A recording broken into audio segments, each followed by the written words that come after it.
That is about 65 years after the day of Pentecost. और पेंतिकोस्त के 65 साल के बाद, So the day of Pentecost was like Joshua, और book of Joshua. जो पेंतिकोस्त का जो दिन है वो यहोशू की किताब के समान है, Revelation chapter 2 and 3 is like the book of Judges. और प्रकाशित वाक्य 2 और 3 जो है वो न्यायों की किताब की तुलना में है, Where 5 out of the 7 churches are corrupt. और यहाँ पे देखते हैं कि 7 में से 5 जो कलीसियां हैं वो सही नहीं है, They've gone away from the standards the apostles laid down. और जो मानदंड रखा गया था प्रेरितों के द्वारा उनसे वो बहुत दूर And खिसक गए। the first in that list is this Ephesus church, to whose elders Paul had warned. और वो पहली कलीसिया वो है एफिसुस की कलीसिया जिनको पौलुस प्रेरित ने चेतावनी दिया था। See, this is about maybe 35 years after Paul warned them in Acts chapter 20.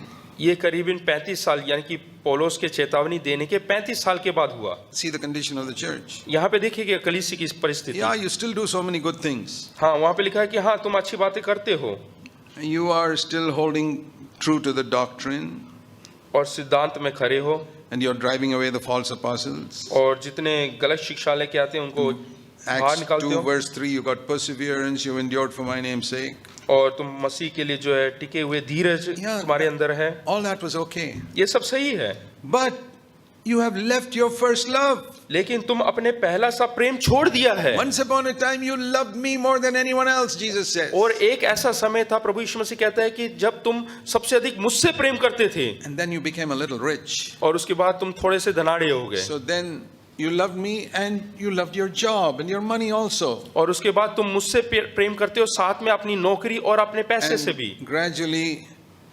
90% was your money and your job. और उसके बाद 90% तुम्हारी नौकरी और तुम्हारा पैसा, 10% is me, says Jesus. और प्रभु यीशु मसीह कहता है कि तुम अब केवल 10% मुझे देते हो। It's like a woman who started out loving her husband completely. ये उस तरीके समान है जो अपने पति से बहुत अधिक बिल्कुल पूर्ण तौर से प्रेम But a few करती है, years later, she begins to get interested in other men.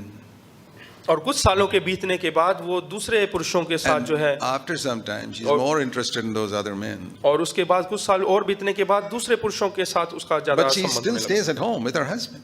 लेकिन अभी भी वो लेकिन अपने ही पति के साथ है, That's what happened to the church, which is supposed to be the bride of Christ. और यही कलीसिया के साथ भी हो रहा है जो कि प्रभु यीशु मसीह का दुल्हन है।